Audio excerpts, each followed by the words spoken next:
This is Big Podcast.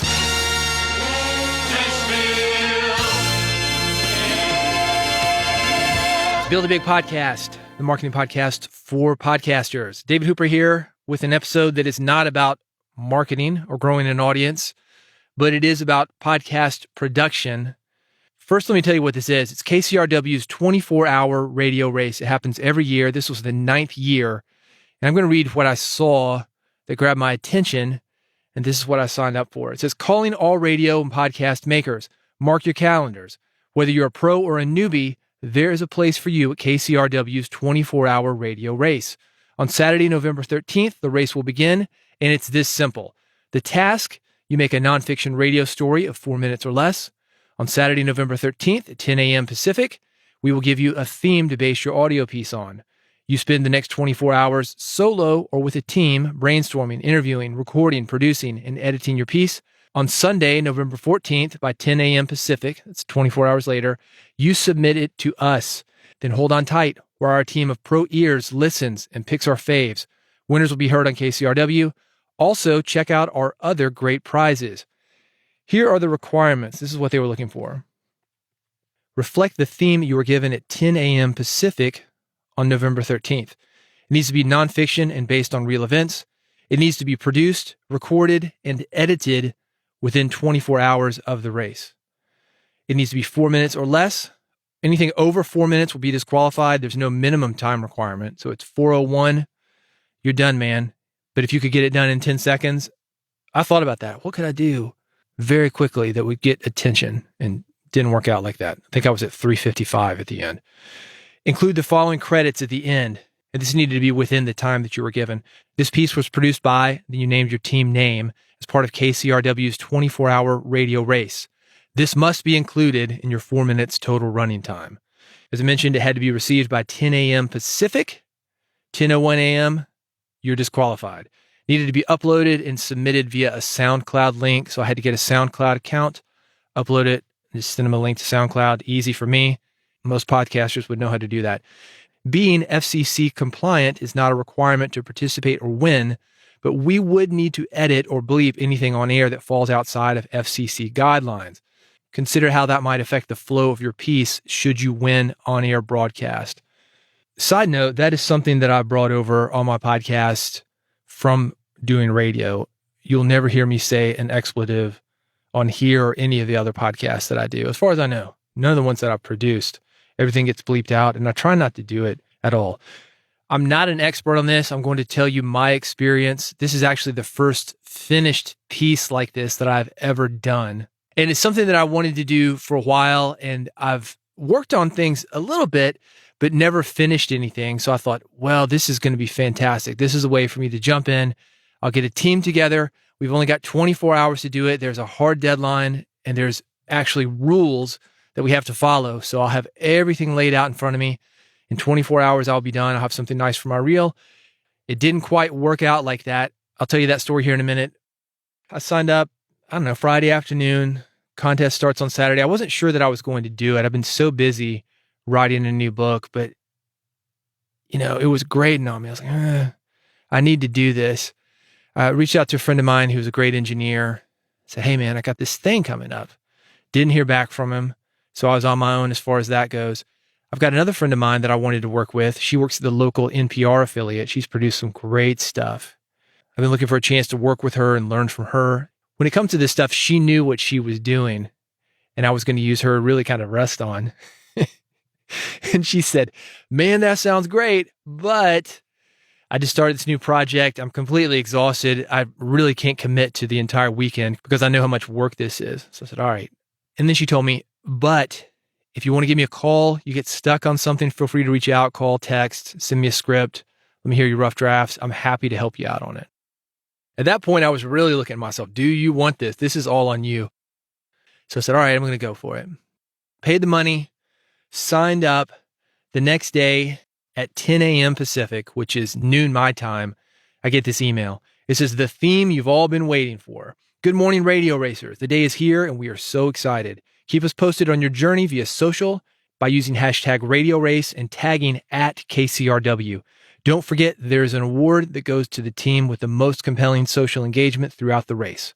And now, here is the info you have all been waiting for.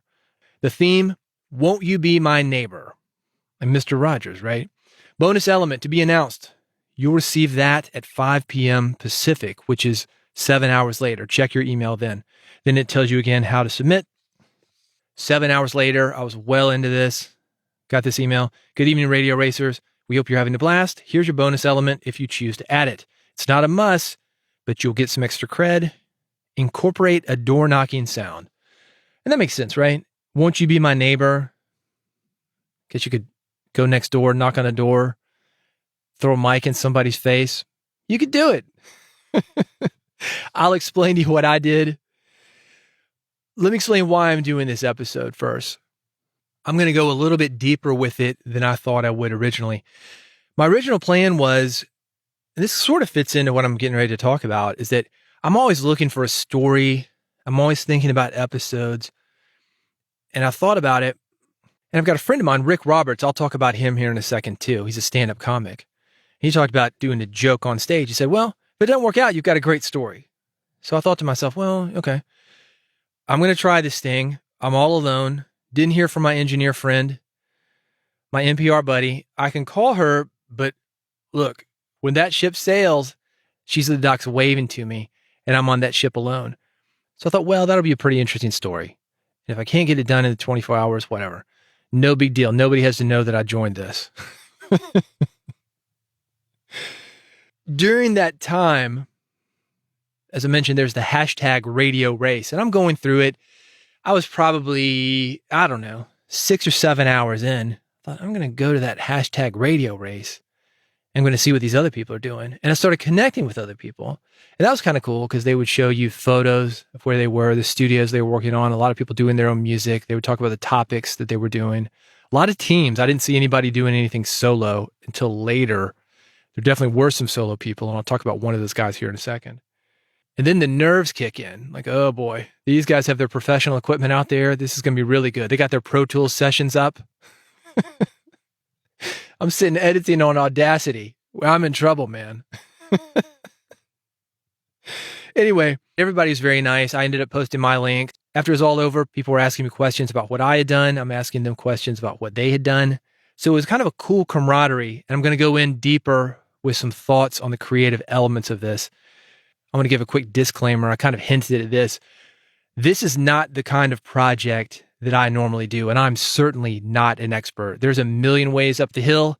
This is one of them, maybe. I mean, I got a piece that was under 4 minutes, but I do have some things that have helped me out as far as the skill set coming to the table on day one. One is that I've done a ton of interview format podcast and radio episodes. And what I mean by that is hundreds of interview format podcast and radio episodes. I've done a lot of ads where I've had to incorporate music and copy. So I'm used to getting real tight on an ad where they've got like maybe 30 seconds to do something that needs to be conveyed. How are we going to do that with music and visuals and audio? I've done a lot of audiobooks as far as production, even voicing my own audiobooks. I'm pretty comfortable, at least on Audacity. I'm recording this episode on Audacity right now. I'm not a guy who's into Pro Tools, though, or into plugins and all sorts of fancy stuff. And when I say fancy stuff, keep in mind that I'm in Nashville and I'm literally down the street from Music Row. I was in the music business for a number of years. There's $1 million studios down the street from me. The boards are hundreds of thousands of dollars, some of them. Microphones, tens of thousands of dollars, some of them. That's what I consider fancy. The equipment that I was using, I don't know, maybe if you don't include the computer, maybe $1,000. I'll get into that in a second. I've also got some other skills that I think helped a lot, and we'll also get into that. But keep in mind that this is new to me. As I mentioned, this is not the kind of thing that I normally do, and I'm no expert. So take everything that I'm saying with a grain of salt. I'm doing this episode basically because so many people reached out to me and we're having this conversation. I thought it would just be helpful to the community and also helpful to people in my community, the Build a Big Podcast community, the marketing community, people who want to grow their podcast audiences. Because I'm going to talk a lot about story, where I get ideas from stories, how you approach people, how you edit people to make them sound their best. All of that I consider to be marketing, Because if you start with a great story, the podcast will sell itself. At least it will sell itself a lot easier than it would have without a great story. I did Radio Race because I wanted the challenge, but I also needed examples of episodes, or in this case, a segment where I am not the host. Doing hundreds and hundreds of radio and podcast episodes. In one way, it's nice to be known for your hosting skills or your interviewing skills, but the downside of that is people don't understand that there's more to producing a podcast or doing an interview than what they hear. I could have been the host on this segment. I mentioned going to my friend at NPR. I was hoping that she could host it. And with it just being me, that limited it. So I was going to be the host of it, but I found a workaround about that. Anyway, I needed something where I wasn't the host, where people would look at me as a producer so I could get other opportunities that I haven't had previously. I think I mentioned it on this podcast before. I had a big opportunity with a big computer company that's sort of involved in podcasting. You can figure out who they are. And for whatever reason, people think hosting is the holy grail of podcasting or radio. And they were looking for a producer. And I'm there. I was a perfect match for this thing.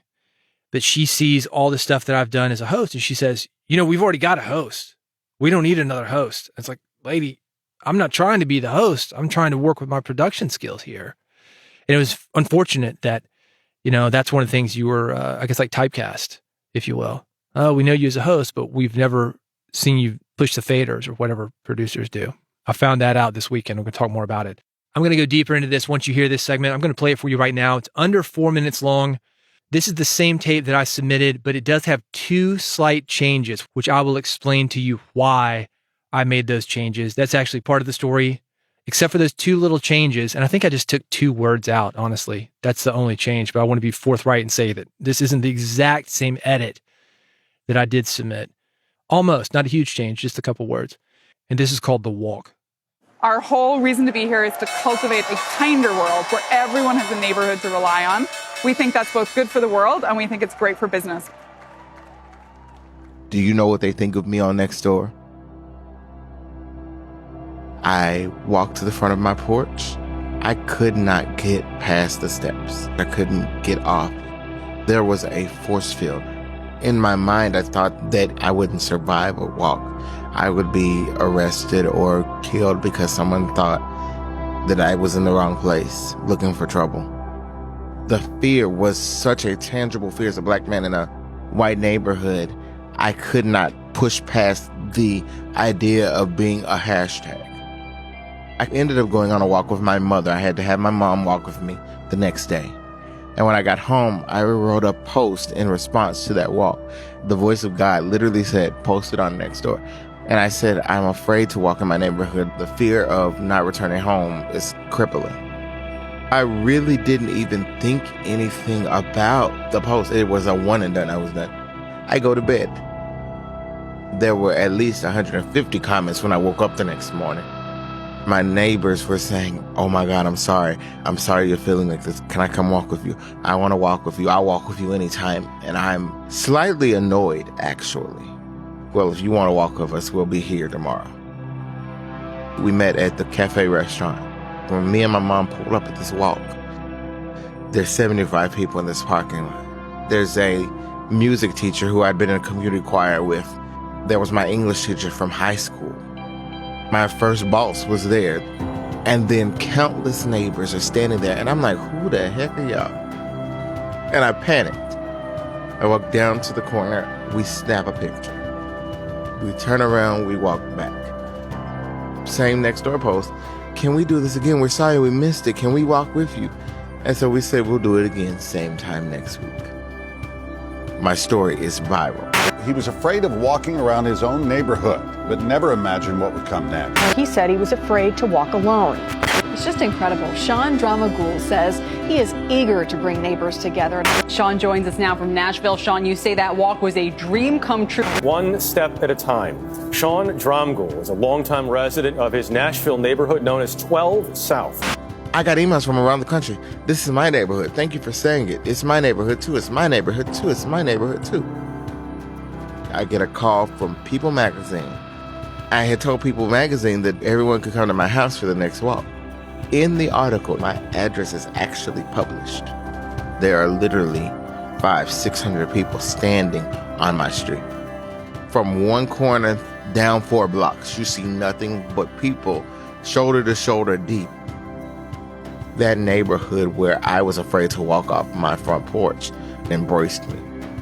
A year later, they were going to do a campaign based on our walks in Nashville because they had become popular around the country. They had started popping up. So they asked me if I would be the spokesperson for this campaign.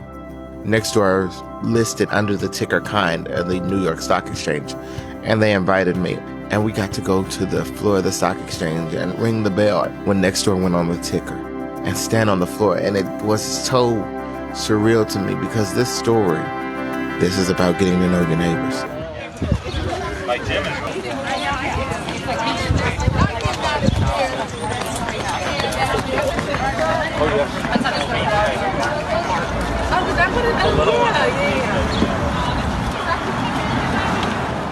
So here's how that happened.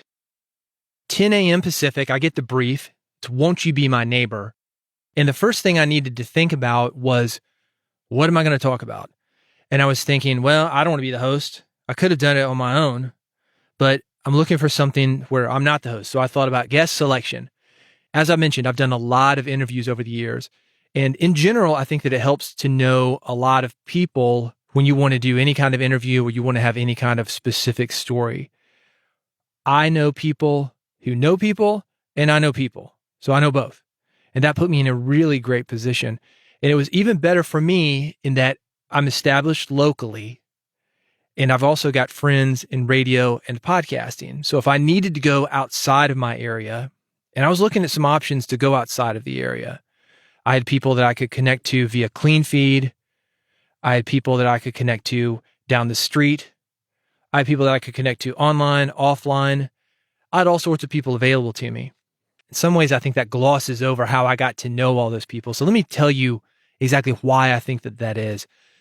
As I mentioned earlier, one of the reasons that I did Radio Race was because I thought it'll make an interesting story. Even if it doesn't work out, it will be an interesting story.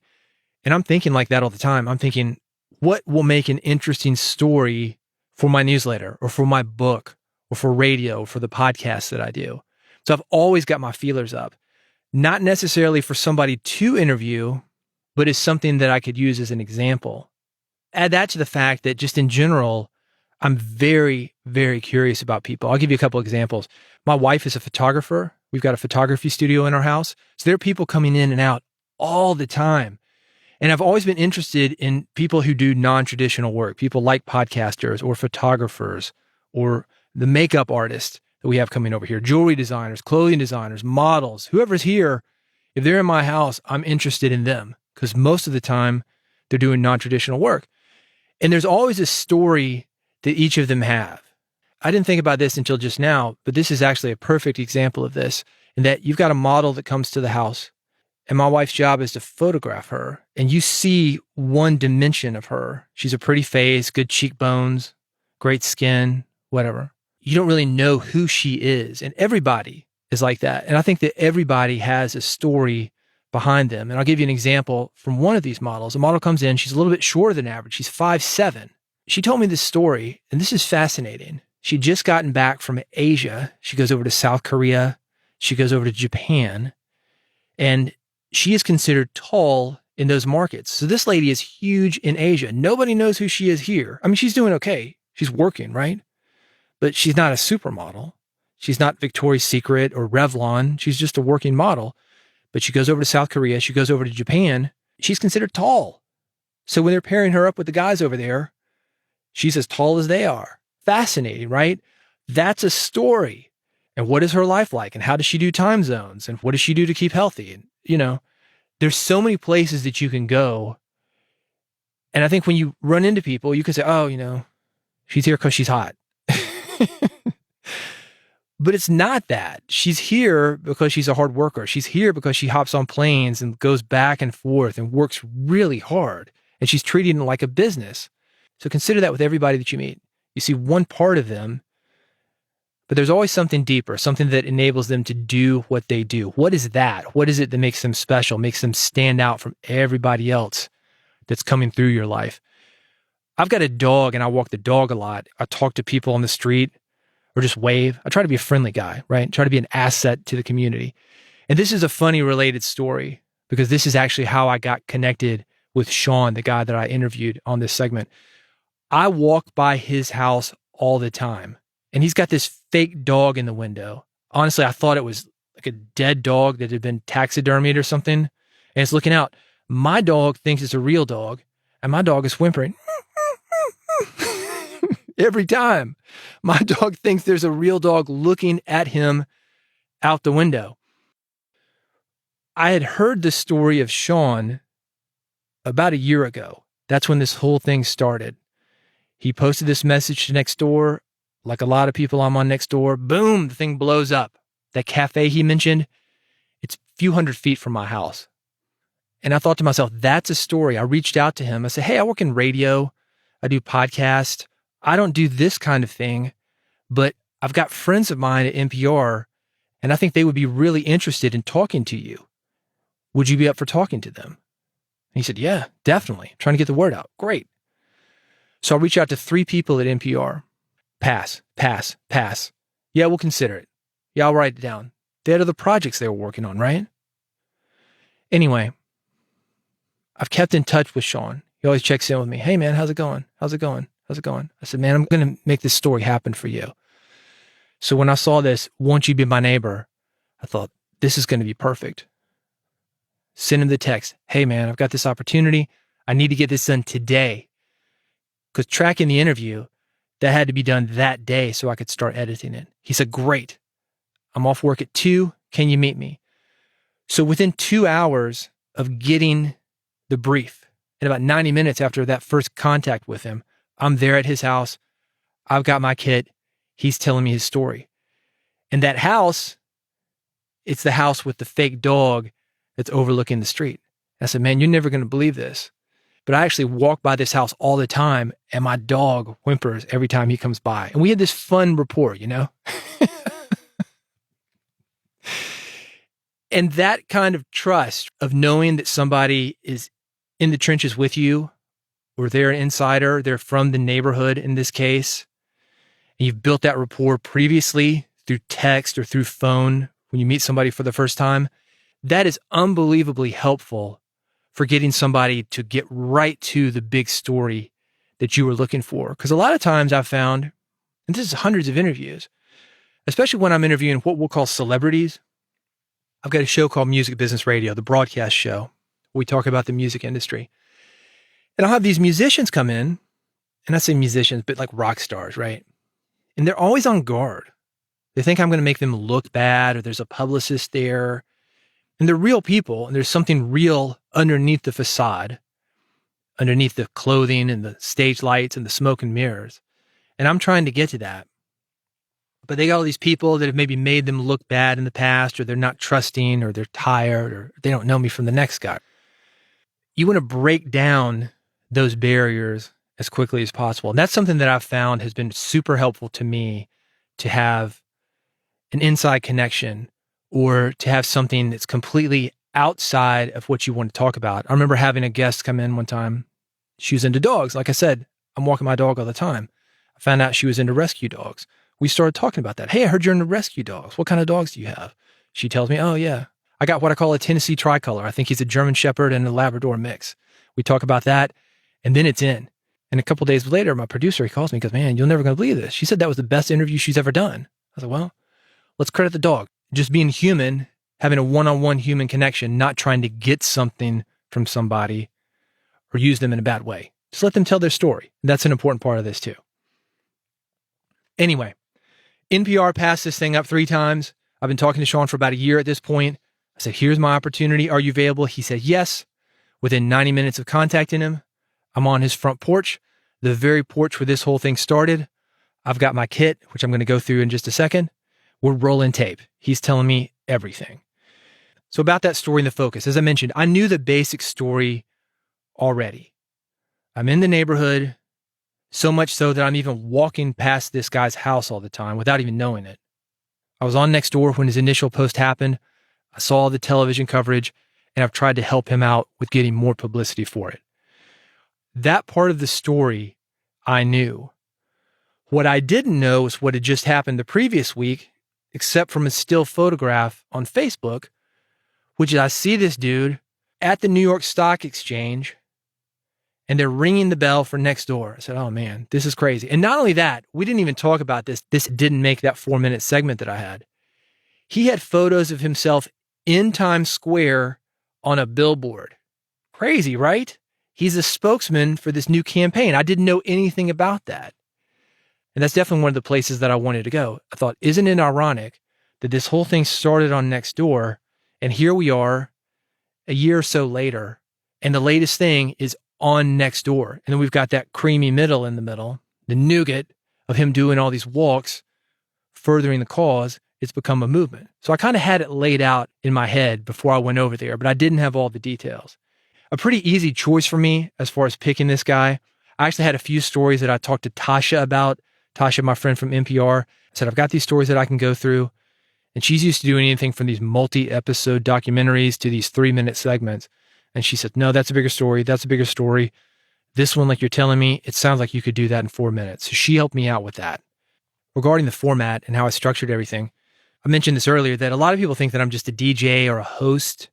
And because I didn't have a team, I said, well, that puts me in the host position once again. That's how I became a host in the first place.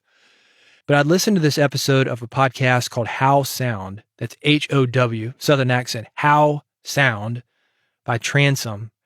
And I'd heard this, I'll call it a guest-only episode, where they just let this guy talk and he had music behind him. And they're talking about how it's done, but it's really powerful if you can pull it off. I said, all right, well, I'm going to do it. I don't know how to do it.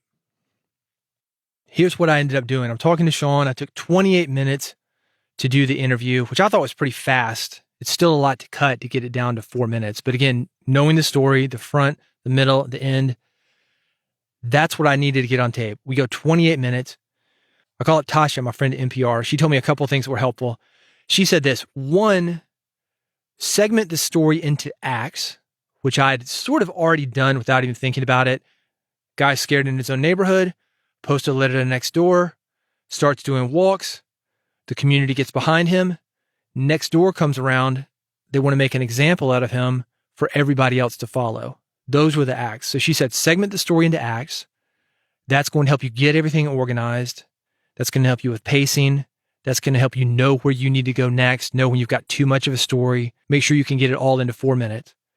She also said this. She said, narration is sometimes quicker than listening to somebody say the same thing. So I could have said something at the very beginning of this, said, Sean was scared to walk in his own neighborhood, so he decided to post a message on Nextdoor. Boom. In 5 or 6 seconds, gotten right to the meat of it. And that's what I thought I was going to do. Segment everything into acts, which is very helpful. The second thing, the narration, I kept thinking back to that guest-only episode of How Sound and how powerful that was.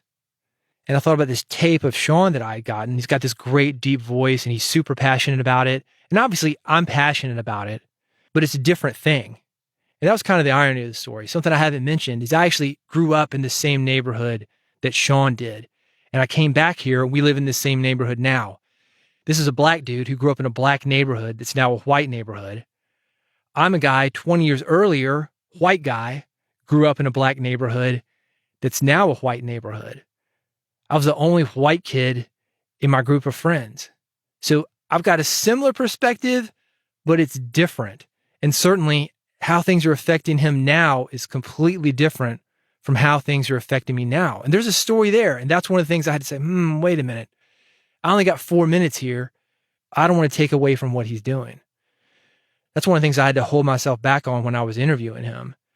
I'm used to having 54 minutes on the broadcast show that I have to fill, which is a 60-minute show. It's got 6 minutes of commercials, 54 minutes of content. We've got section 1, 2, 3, 4 sections. And I want people to draw those stories out, bringing that tension out, having people on the edge of their seats so they keep listening, they get engaged. We can play another ad for them. But this is something different. And knowing that I only had those 4 minutes, I'm thinking, whoa, could I cut it? What do you cut and what do you keep? This is a great opportunity for that. And I've already thought about that. I've thought about it in the speeches that I've given. I've thought about it in the podcast episodes that I do. I think about it in the books that I do. I think about it in everything, but I've never had it be this tight, except in two things. One, advertising, and also some of the songwriting that I've done. We say 3:30 for a song. That's the perfect song. Verse, chorus, bridge, chorus.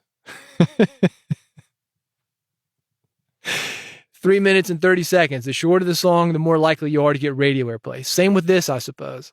With that said, this is how everything would have gotten really complicated. If I started adding and adding and adding, I thought, what could I take away from it? I'm going to take myself out of it. I'm going to take my voice out of it. I'm going to take my story out of it. This is his story. The other thing I thought about that as well is that this is a very emotional story for him.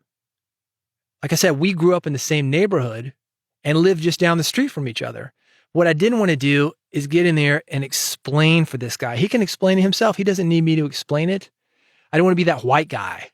And I think sometimes NPR, I think they do this.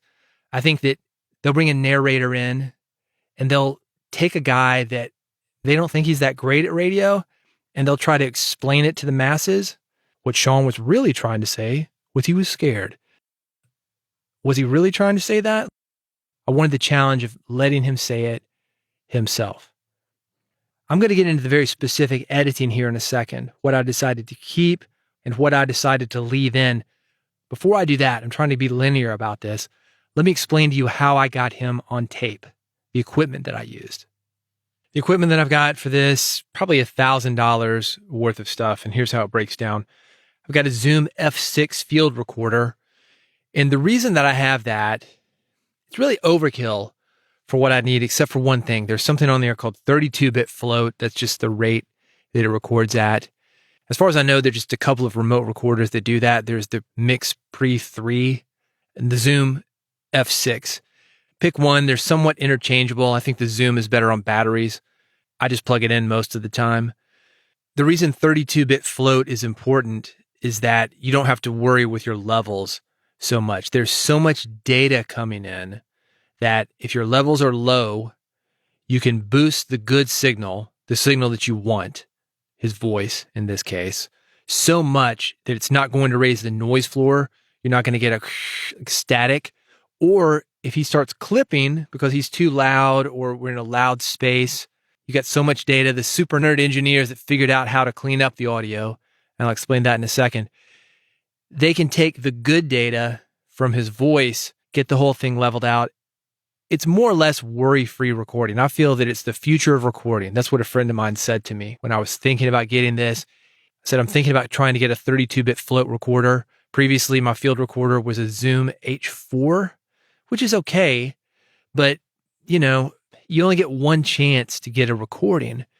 And it's especially important for something like this where time is a factor, or if you're out of town. The situations that I'm in, sometimes I've got an hour with somebody, these bands, these musicians that I'm talking about. If they're coming through and I have to meet them backstage or at the venue or the catering tent, wherever we're doing this thing, sometimes I've just got a few minutes. It's got to work. I want to hit record and have this thing work, be off to it. So that's what I did. The mic that I used is actually the cheapest piece of gear that I've got. It was a Shure SM58. It's $100.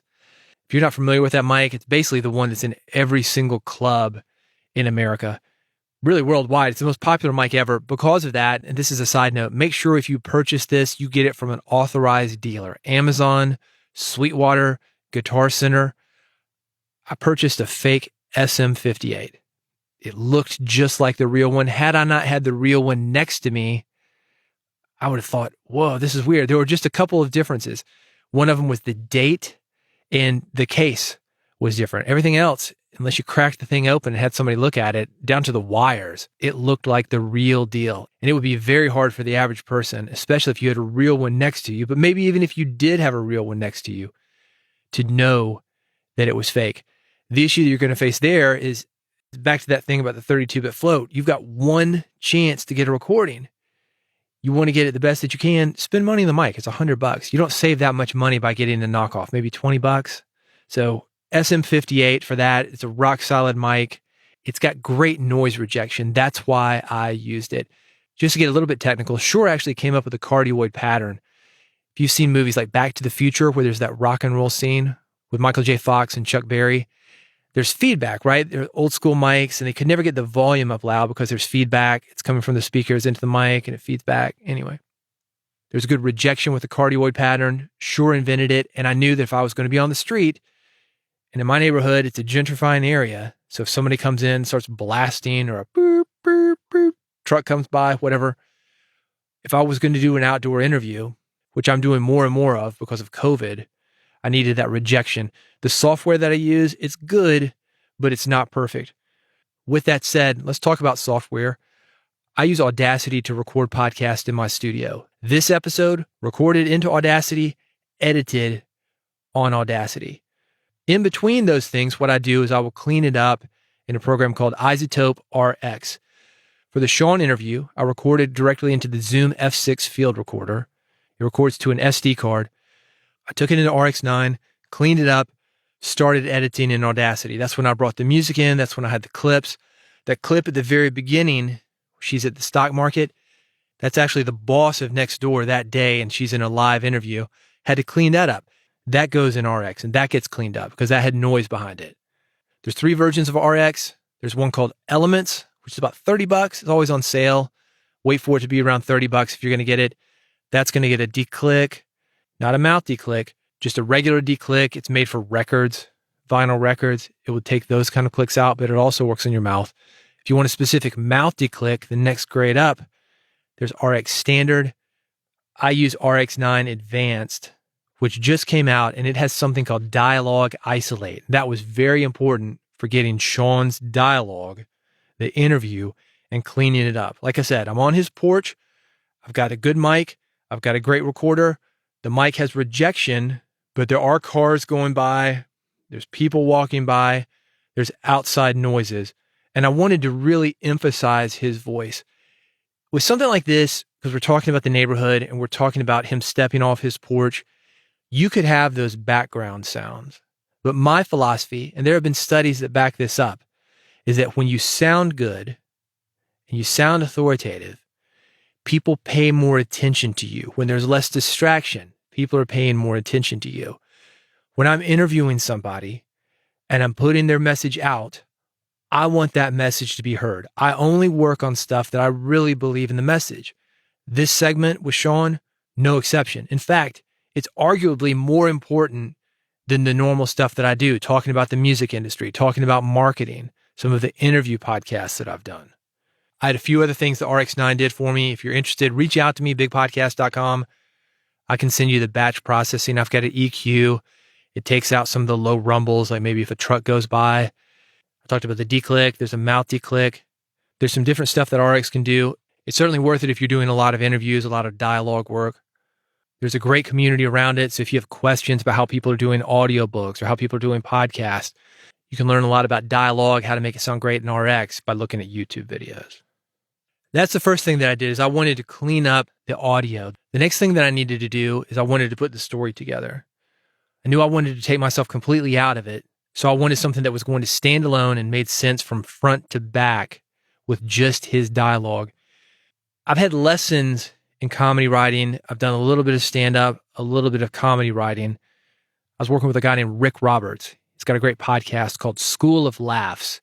And if you're interested in any kind of performing, really it's storytelling. If you think about a stand-up comic, what is he doing? He's telling his story. And I think a good stand-up comic has those elements that make for a good segment like this one. There's tension. There's very limited time that you have to work with. If you're a stand-up comic, you might get 3 minutes. Nobody wants to watch a guy on stage for 10 minutes if you can't hold your attention. Boo, boo. They're throwing tomatoes at you, right? So these comics have to get really tight. And one of the things that Rick taught me, and I think this will help you, it's definitely helped me when it comes to podcast editing, speeches, books, everything that I've done. He says, write tight. Go through every single word of the joke and see what you don't need. So what I did with Sean is I edited everything down. And some stuff you're not going to need. But I had those segments of him on the porch, the first walk, the second walk, the third walk, and then the next door element. And I said, what do I not need here? What is not absolutely essential? And I mentioned the segment that I played for you, it's not the segment that I turned in. It's the exact same length. But one of the things that I did when I woke up the next morning, I'm replaying this thing in my head. I've heard it probably 50 times. There were a couple of words that I didn't need where I could squeeze things together, or I could allow the spacing in between his words to breathe a little bit. That was the only difference between the edit that I turned in and the one that you heard. It's just a little bit of spacing. Honestly, I think it would have been more powerful if they could have given me 30 seconds, maybe another minute. Throw a little bit more spacing in there than I've got. You got to work with what you've got. But there were a couple things there that they were powerful. And I liked the way that he was saying things, his phrasing, his dictation, the pacing. But I had to let it go because I've only got so much time. Anyway, write tight, go through every word of a joke and see what you don't need. See the minimum number of words in which that joke will work. Same thing with your podcast. The minimum number of words that you can tell that story and have it connect with somebody. Rick taught me a thing called laughs per minute, LPM. He said a good comic, you might have 6 laughs per minute. Every 10 seconds, there's a laugh. The more laughs per minute that you have, the funnier you are. You get to the point quicker. And you can do that in your podcast. Get to the point quicker. Ooh, he did this. Ooh, he did this. He did what? What's going to happen next? You keep the people who are listening, the people who are watching you, on the edge of their seats. And you do that with tension. That's the second thing that I really learned from Rick. Comedy is tension. And I had that with Sean. What's going to happen? The whole thing starts. Do you know what they think about me on Nextdoor? Ooh, I don't know. What do they think about you on Nextdoor? And he built it up and he built it up. And you've got that music behind it that's emphasizing that. I'll talk about music here in a second, but it's adding to that tension. It's almost like a horror movie. You know what's coming next. A dun, dun, dun, dun, dun, dun, dun. Somebody's going to get killed.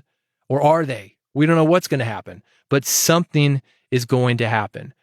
Third thing that I learned from comics that I think helped with this is what they call a callback. Ties it all up in a nice bow, sometimes back to the very beginning. And that's what I did in this story. It came around full circle. We start with Nextdoor. You hear that stock bell. You think, oh, this lady's just making money hand over fist. You've got that tension. This guy's having a bad Nextdoor experience. And then at the end, there's that callback to the stock market. It turns out Sean is there. He's the representative for Nextdoor, and they're turning it around. He had a bad experience. Now it's a good experience. Hopefully he's bringing other good experiences to Nextdoor and to the different communities that they serve. I mentioned being in the music business for a long time, film and TV licensing, commercials, music publishing, radio promoter, done songwriting, music industry, a lot of hats, right? And the big lesson that I've learned about music is that music adds and emphasizes feeling. Like that horror music that I was just talking about. Dun, dun, dun, dun, dun. What's going to happen next? Jaws, right? Something's about to happen. And that music lets us know that. But it can set the mood in a lot of ways. Imagine being in a funeral. You're thinking about a certain type of music. A church. You're thinking about a certain type of music. Me, I grew up Methodist, old white person's church. Got the organ. These younger evangelical churches, maybe they got a praise and worship band. They're playing rock and roll up there. I talked about the neighborhood that Sean and I live in. It's a mixed neighborhood. More black than white earlier on, more white than black now, but there's still a lot of black churches. And on Sunday morning, if you walk by one of those black churches, you're going to hear a loud-ass band in there, and they are rocking out the gospel call and response stuff. It is amazing. Different types of churches, my Methodist church, the evangelical church, a black church here in the 12 South area of Nashville. 3 very different types of feelings. Music emphasizes that. When you walk in the room, you know what you were getting. How did I find the music that I used? Basically what I did is I've got these services where we've licensed music and we're able to use the music from these services. I looked for something with no dialogue that had that tension. That's definitely an episode in itself, but let me give you a couple of things that may help you as far as the length of the music that you want to use.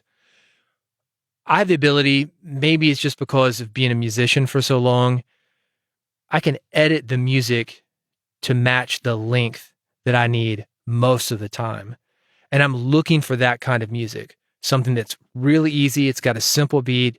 I can put in 4 bars or 8 bars or 16 bars to make it a little bit longer. I can cut out a few bars if I need to make it a little bit shorter. I look for things with breaks, something I can come in on and get out of. I look for things with buildups, and I look for things with strong endings. The other thing that you can do is you've got a song that's too fast or it's too short, using something like Audacity or using something like RX, You can extend a song. Say I've got a 3-minute song and I want to expand it by 10%. I can do that.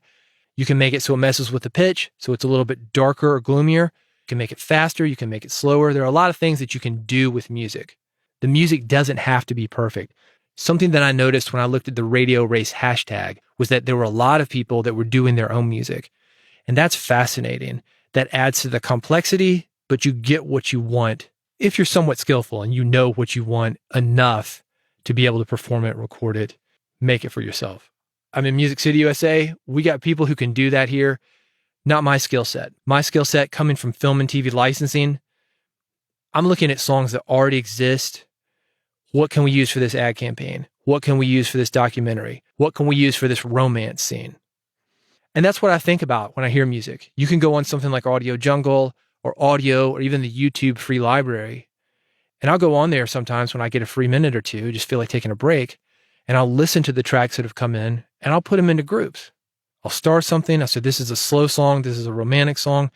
I've got a list of songs that I can use for various situations if I get in a pinch and I need to get something quickly, which certainly happened here with the 24-hour limit. I'm going to wrap this up talking a little bit more about my background. As I mentioned, this was a brand new thing for me. And I feel like I'm sort of talking like, yeah, I know what I'm doing. And I know what I'm doing in one sense, but I've never actually done it in this way. The segment I've produced, I've never actually done something like that. I do think, though, we all come to the table on day one with stuff that's going to help us do whatever's in front of us. I've got some of those things. So I'm going to go through these things, and it might make you think about your background in a different way, whatever you're coming to the table with, because that can be helpful. And maybe it's just that you know the right questions to ask. Maybe it's that you're a good listener. And I think that is super important. When you're putting together something, you're going to hear stuff that other people might miss. You ask questions, you stay out of it. That's another great thing. Being curious, like I talked about. That's great for something like this. So here are some of the things that I think that I brought to the table that helped me complete this successfully. That's all I was trying to do. All I wanted to do was complete it. I've been working on a huge podcasting project, interview style, that has taken forever. And it's gotten longer and longer because of COVID and other kind of licensing stuff. I'm working on a new book. I'm doing a lot of stuff right now, and it feels like I haven't completed anything in a long time. So I really like the idea of this 24-hour limit. It's like, yeah, you're either going to complete it or you're not. Then it's done, man. You don't have to have this extended deadline out into the future where you tell your buddies, yeah, I'll be done in a couple months. And then 3 years later, you're still working on something. I think there's something to be said for quick action. I know when I was in high school, if I had a crush on a girl, I'd sit there and think about her and watch her in class and dream that she would magically come up to me and say, hey, why don't we go out? and never actually ask her out or ask her out like months later sometimes. It would have been a whole lot better for me to go up to her. Hey, you want to go out? She says, yes, great. We're in there. If she said no, great. I'm moving on rather than be caught up in the unknown. So I love the concept of using my skills and having this really tight deadline. I've done hundreds of interviews. I think that was super helpful for me in this case. I didn't have to think about how do I do an interview. I knew what I was going to do. Had the equipment ready, made the call, got connected with him. Like I said, within 90 minutes of making the call to him, I was rolling tape, and it was within 2 hours of getting that initial email from KCRW. I also edit my own podcast. This podcast has been edited. I am nowhere near as slick as what you are hearing. And I'll give you an example of that. Right now, as I'm saying this, I'm rolling up on 1 hour and 13 minutes of tape. So look down at your podcast timer. You're going to see that at least half of this, that's my bet, is gone, and maybe more than that. And I'm just getting to something that it took me an additional 45 minutes to get to. I think editing helps. Once I had that raw tape, I was super comfortable putting it in Audacity and chopping it up. Didn't have to learn how to do that. Also, when I'm doing an interview, because I've done so many of them, even before I start editing, I'm editing in my head. I think that these two things helped a lot. I knew which questions to ask. I knew because of the time limit that I had to get him to the point. I knew what's important. I knew what's not. I knew what was going to move the episode forward, from the scene on the front porch to the first walk to the second walk to that final scene in the stock exchange. I think the big difference here, that's where what I talked about earlier really helped. That comic background, working with Rick Roberts to do stand-up comedy, working with him to write tight, the editing in my book. I think the big difference between this project and what I normally do was simply timing. I normally have more to work with. But again, that's another thing that I brought to the table. Advertising, quick 30-second ads, a set that's maybe 5-7 minutes on stage, a speech that's maybe 20 minutes, a radio show that's 54 minutes. I'm used to editing myself for time, just not 4 minutes. But if you can do 20 minutes, you can do 7. If you can do 7, you can do 4. It may not be perfect. You've got to make decisions, but you can do it. That's another thing that I brought to the table that I think helps. The ability to make a decision. I don't need to run everything up against a committee because I'm used to working alone. There is no committee. I had my friend Tasha. She was going to help me. She said, yeah, send the tape, send the script. I'll help you out. But by the time I got everything together, it's late in the evening. I'm not going to call Tasha up in the middle of the night. Had to make the decision, but I had that ability, fortunately. My music background, that helped. Let me dive a little bit more into that because I think this is really going to help you as far as editing your podcast and putting a story together. As I mentioned, I'm in Nashville, and the songs we have here, you probably know the country music stuff. We've got pop music, but the country especially, let's think about that genre for a minute. Those are just stories set to music. I was on an old dirt road. I saw a girl in a pretty sundress. I pulled my pickup truck over, told her to get in. We drove to Vegas. We went to the bar. We had a good time. We got married. Now she's my girl. You know, there's that. There's the opposite of that. I loved you. Now you divorced me. Took the dog. Took the truck. We've all heard those songs, right? And that business that I was in, that's all it is. It's storytelling. Storytelling through songs, words and music. And we've got a saying here. We say good songs are written, great songs are rewritten. So I didn't think to myself, oh, I've got to have this right the first time. Didn't think to myself that I couldn't go back in and change it up, or that I couldn't make it better by changing it up, or there was something wrong with it because it wasn't perfect. You might have heard the book saying, first draft always sucks. Good songs are written, great songs are rewritten. Good podcasts are recorded, great podcasts are edited. The other thing that we say here in Nashville, we say it all begins with a song. And what I mean by that is that's not the recording, that's a writer sitting down and coming up with that song, coming up with that story. Then what they do is they cut a demo, they get it to an artist, the artist records the song that you hear.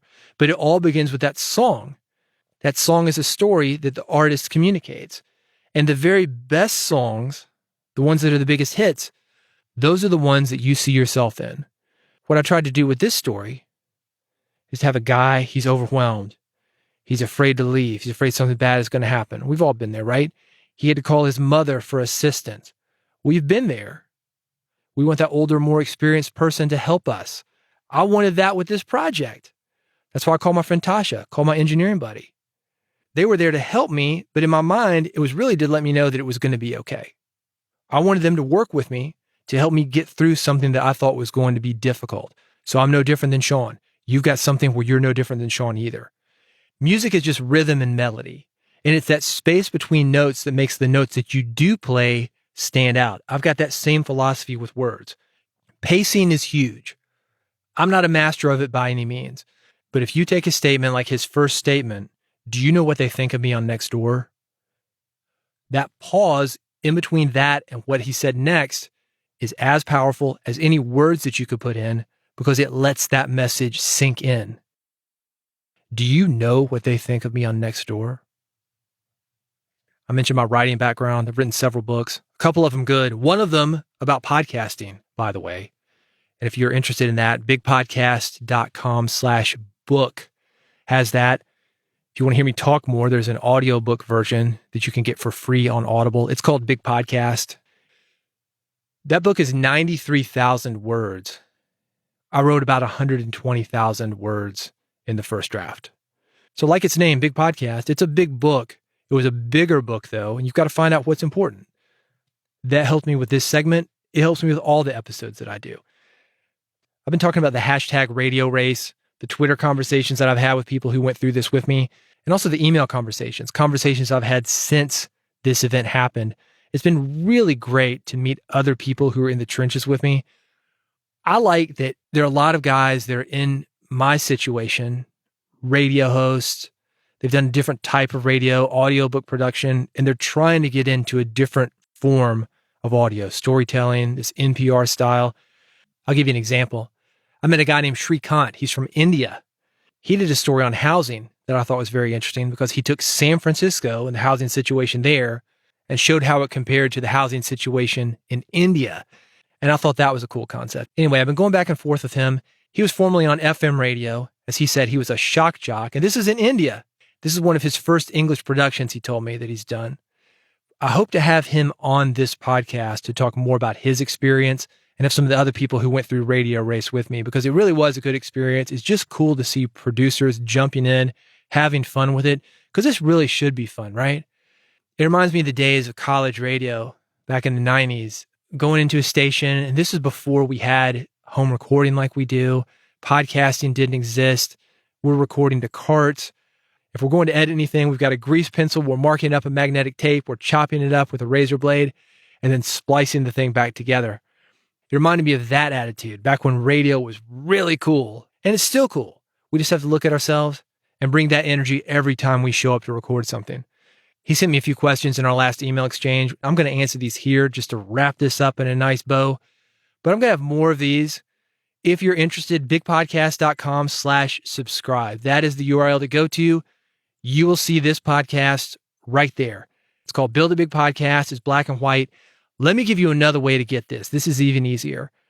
Dial this number, 615-488-4321. Doesn't matter what time it is, 615-488-4321. Dial that number. Again, doesn't matter what time it is.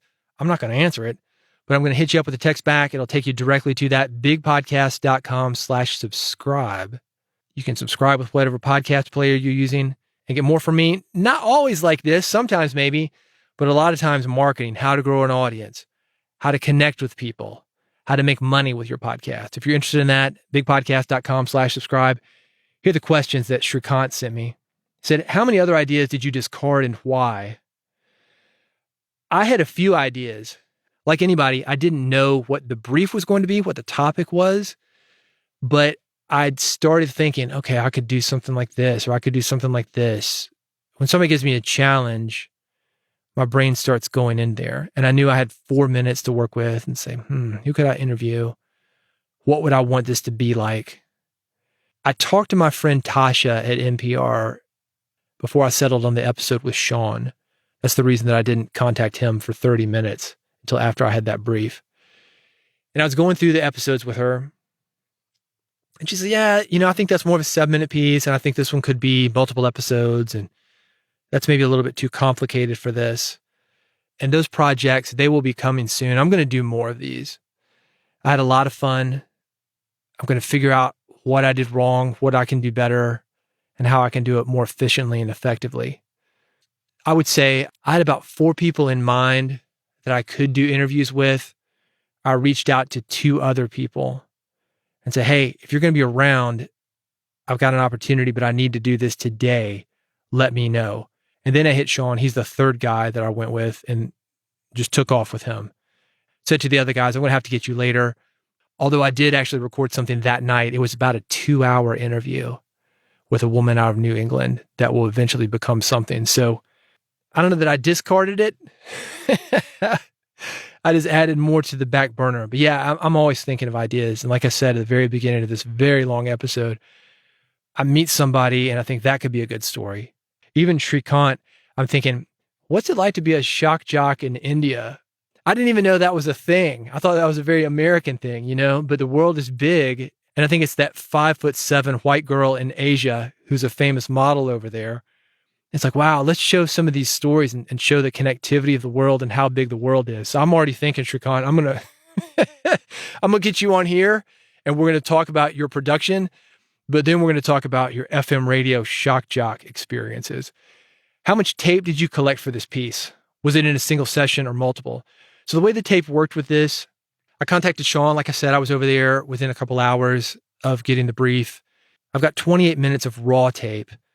And I think that probably includes like sound check, getting levels and things, where I just had a mic in front of him and I was like, what did you eat for breakfast? Or what's your first car? Or whatever the questions that people ask when they want somebody just to talk. I talked to him a little bit afterwards because I wasn't worried about time. I thought that once I had that story on tape, I'd go, okay, I can make this happen. I also didn't know how long it was going to take to make anything happen. So I was like, oh yeah, I got time. We got 20 hours left. We're good. And a side note on that, I talked about building rapport before you contact somebody and how that helps with the interview. I found it also helps to hang out a little bit afterwards. Don't be rushed. Like you're just a number. Like, oh, I got to get back to the station, get to start editing. It's somebody's story and they're trusting you with that story. So spend a little time with people. It doesn't have to be much, 5, 10, 20 minutes or so. And I probably was with Sean, I don't know, 20 minutes or so because I got to pack up all the gear. You know, it's not a lot. It's just the recorder, had a mic stand, had a pop filter, the mic. It takes a minute. So I'm unpacking, have a chance to talk to him. I'm packing up, have a chance to talk to him. I think in some ways that's as important as the interview itself. I'll say something else, by the way, while I'm thinking about it. It's kind of a tangent, but not really. When I'm doing radio and I've got somebody in the studio with me, a lot of times people get nervous. We call it red light syndrome. Hit that record button. Oh, they were a great speaker a minute ago, but you hit that red button and they start getting nervous. One of the things I'll do, for one, is let people know that I'm going to make mistakes. And then I will purposely make a mistake. I'll flub a line or something, mix up a name. And then I give somebody permission. I say, I made a mistake, so you can see how this works. We just start over again. Don't worry about it. That may be something that you find helpful. Did you have a hard limit on time for each of the different stages? Idea, pre-production, tape, post-production. So what he's talking about is you had 24 hours. And did I have a clock basically that was 2 hours to think of an idea? Then we start taping right away. And then we're done with taping by this time. And then we've got to start editing by that time. I didn't think about that. This was such a simple thing. It was a one mic deal, one voice guy. Basically what I did was try to get the story out of him as quickly as possible, the linear story, the 28 minutes of tape to do that. And then I started piecing it together. I knew I was going to have time, or I thought I was, but you know, sometimes you get into this stuff and it lasts a little bit longer than you thought. I probably went to bed at 6 a.m. Partly though, because I booked other interviews, you know, just trying to make sure I was going to be able to complete this thing. So I'm not sure that I actually used my time very well, but I wasn't worried about making something perfect. I just wanted to get something done. And that's the final question, actually. What is something that many people won't notice in this piece, but you're super proud of? I engineered it myself, and I've been working on doing that. I've got an engineer that I work with in the studio. She handles things. I do edit my own podcast, engineer them. I've tried to step up my audio a little bit in the last few months. I'll give you an example. I'm in a closet that is 5 by 8 by 8. So 5 feet wide, 8 feet long, 8 feet tall. For many years, it was filled with foam. And one of the things that I just did recently in the last 2 or 3 months was make these huge sound panels. And I can send you plans for these if you're interested. They've got rock wool on the inside. They are huge. And this thing is more or less a room within a room of big acoustic panels. As I've progressed in radio and podcasting, I've tried to do little things like that to make myself sound better. Because taking it back to what I said about Sean's voice or anybody whose voice that I'm interviewing, I want that voice to stand out. I'm also trying to make my voice stand out. And there are a lot of little bitty things that come with that. There's mouth declick, there's de-reverbing, there's dialogue isolating, there's EQ, and there's some stuff that I didn't really have a grasp on when I got into radio or got into podcasting, or I had other people do that for me. One of the things that's been interesting about the whole COVID situation that we've all been through for the last couple of years or so, I'm doing all remote interviews, or if I'm doing an in-person interview, I'm doing interviews outside so I can keep everybody safe. So I've had to get good at remote engineering, explaining to people that I'm interviewing what they need to do, making them sound good. I've also had to get good at when I go and do these outside interviews, like I said, a truck comes by or backs up, beep, beep, beep, figuring out how to get rid of that or a plane flying overhead. So I'm proud of that. I think it's a progression, just like these storytelling podcasts, like the Walk with Sean that I just did. I want to get better. I don't expect it to be perfect on the first time. And I can see that because I've got enough stuff on tape with enough distance from when I did it until now that I can see the difference. One of the things that I do is I've got a podcast called The Sausage Factory. It's not made for anybody. I mention it here sometimes on Build a Big Podcast, but I would never mention it anywhere else. I'm not going to promote it. I don't want people to listen to it. It's me reading. It is me improvising. It is me thinking on my feet. And I've got hundreds of these episodes because I do them daily. And if I go back, let's say a year ago, and I listen to that episode that I did a year ago, I'm going to sound better today than I did a year ago. I can see the difference that all that work made for me. Can I see a difference between last week and this week? Not so much. Yesterday and today? Probably not. But you can see that difference if you go back far enough. So I'm excited about that. Like I mentioned, that energy of old school radio, when I used to go into the college station, that's where I started. And you just felt like you were part of something. And I feel like I'm part of something now with all the podcasting stuff that we've got going on. I want to be part of it. This is a new way for me to jump in. So thanks to KCRW and Radio Race. It was so much fun. I was glad to do it. I will definitely be doing it again. And hopefully this segment, it's something that's going to be heard and help people. I know this is a contest, there's prizes or whatever. I'm not really worried about that. What I want is I want a message that gets out there that helps people. For a long time, I've been doing interviews with famous people, basically. I'm not sure that that's helpful. It's definitely not as helpful as talking about some of these things like systematic racism or what Sri Khan is doing, talking about housing. That's the kind of stuff that I think really moves the needle for humans and humanity. So I want to do more of that. Not that I'm going to totally ditch music industry, rock stars, that kind of stuff, but it's good to have another tool in my belt. So that's it. Bigpodcast.com is where to find more information about me. As I mentioned, bigpodcast.com/subscribe.